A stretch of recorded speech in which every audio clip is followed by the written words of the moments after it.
Hi, ഞങ്ങൾ ആന സവാരിയൊക്കെ കഴിഞ്ഞ് ഹിന്ദുസ്ഥാനിൽ നിന്ന് സ്പൈസസ് ഒക്കെ മേടിച്ച് ഞങ്ങളുടെ ഒരു കസിൻ്റെ വീട്ടിൽ വന്നു. അവിടെ നിന്ന് ഞങ്ങളുടെ കസിനെയും കൂട്ടി ഞങ്ങൾ ഒരു വ്യൂ പോയിൻ്റ് കാണാൻ പോവുകയാണേ. അവൻ പറഞ്ഞു ഇവിടെ എവിടെയൊക്കെ വ്യൂ പോയിൻ്റ് ഉണ്ടെന്ന്. ചാക്കോച്ചി നടക്കാത്ത കാരണം അവൻ ചാക്കോച്ചിനെ എടുത്തുകൊണ്ടാണ് പോകുന്നത്.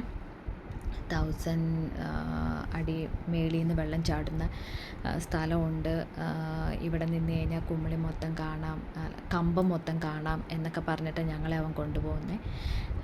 ഇപ്പോൾ ചാക്കോച്ചി ആണെങ്കിൽ ഈച്ചയുടെ തോളത്താണ് കേട്ടോ. അവൻ മടുത്തു നടന്ന്. സത്യത്തിൽ ഇവിടെ നിന്ന് ഈ കാണുന്നതൊക്കെ മഞ്ഞാണ് കേട്ടോ. ഇവിടെ നിന്ന് കഴിഞ്ഞാൽ സത്യത്തിൽ നല്ല വ്യൂ ആണെന്നാണ് അവൻ പറയുന്നത്.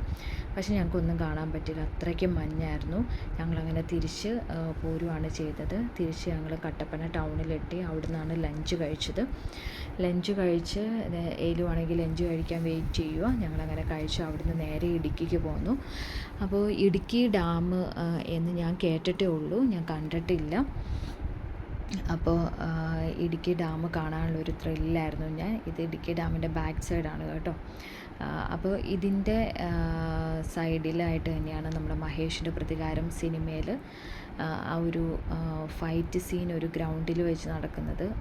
അത് നമുക്ക് കാണാൻ പറ്റും.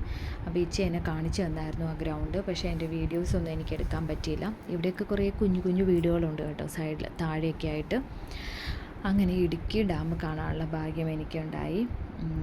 ഞാൻ ആദ്യമായിട്ടാണ് ഈ ഇടുക്കി ഭാഗത്തേക്കൊക്കെ വരുന്നത്. അപ്പോൾ എനിക്ക് കാണാൻ പറ്റി. പിന്നെ ഞങ്ങൾ ഇടുക്കി ഡാമിൽ കയറാൻ വേണ്ടി പോയപ്പോൾ അവിടെ ക്ലോസ് ചെയ്തേക്കുമായിരുന്നു, റെഡ് അലേർട്ടായിരുന്നു. അപ്പോൾ അതുകൊണ്ട് അങ്ങോട്ട് ആരെയും വിടുന്നുണ്ടായിരുന്നില്ല, ബോട്ടിങ്ങും ഒന്നും ഉണ്ടായിരുന്നില്ല, എല്ലാം നിർത്തി വെച്ചേക്കുമായിരുന്നു. ഞങ്ങൾക്ക് പെരിയാറും ബോട്ടിങ്ങിന് പോകാൻ പറ്റില്ല, ഇവിടെയും ബോട്ടിങ്ങിന് പോകാൻ പറ്റിയില്ല.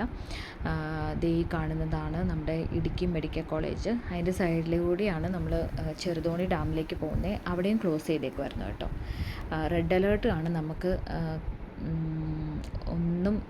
ഒരു ഡാമിലും കയറാനും ബോട്ടിങ്ങിനൊന്നും പോകാൻ പറ്റില്ല, അത്രയ്ക്കും വളരെ മോശമായിരുന്നു കാലാവസ്ഥ. അങ്ങനെ ഞങ്ങൾ തിരിച്ച് ചെറുതോണി വഴി താഴേട്ട് പോരുകയത്. താഴേക്ക് പോരുന്ന വഴി ഈച്ച ഭയങ്കരമായിട്ട് എന്തെയോ നോക്കുവാണേ. അപ്പോൾ ഞാൻ ചോദിച്ചു, ഈച്ച എന്നെ ഈച്ച ഇവിടെ നോക്കുന്നത്? അപ്പോൾ ഈച്ച പറയുമായിരുന്നു, ഞാൻ ആദ്യമായിട്ട് പെണ്ണ് കാണാൻ വന്നത് ഇവിടെയാണ്. അപ്പോൾ ഞാൻ ചോദിച്ചു എന്നാ ഈച്ച? അപ്പോൾ 2010 ഈച്ച ആദ്യമായിട്ട് പെണ്ണ് കാണാൻ പോകുന്നത്. എന്നിട്ട് കല്യാണം നടന്നത് 2016. അതും എന്നെ. ആ പെണ്ണ് രക്ഷപ്പെട്ടു. ആ പെണ്ണെന്തോ അന്ന് ശ്രീലങ്കയിൽ നേഴ്സായിട്ട് വർക്ക് ചെയ്യുകയെന്നാണ് പറഞ്ഞത്. അപ്പോൾ എനിക്കാണ് എന്താ പറയുക, എൻ്റെ സമയദോഷം ഈ മനുഷ്യനെ കെട്ടേണ്ടി വന്നത്. ആ പെണ്ണ് രക്ഷപ്പെട്ടു. അങ്ങനെ ഞങ്ങൾ നേര്യമംഗലത്തേക്ക് എത്താറായി കേട്ടോ. ഞാൻ കുറേ വീഡിയോസൊക്കെ കട്ട് ചെയ്തു. അപ്പോൾ നേര്യമംഗലത്ത് ആണെങ്കിലും നല്ല മഴയാണ് കേട്ടോ. ഞങ്ങൾ നേര്യമംഗലത്ത് നല്ല ഇടിയിറച്ചിയൊക്കെ മേടിച്ച് ഞങ്ങൾ പോരുവാണ്. അപ്പോൾ ചാക്കോച്ചിക്ക് ഭയങ്കര സ്നേഹം, ചാക്കോച്ചി ഭയങ്കരമായിട്ട് എന്നെ സ്നേഹിക്കുവാണ്. ഏലും നല്ല ഉറക്കമാണ് കേട്ടോ.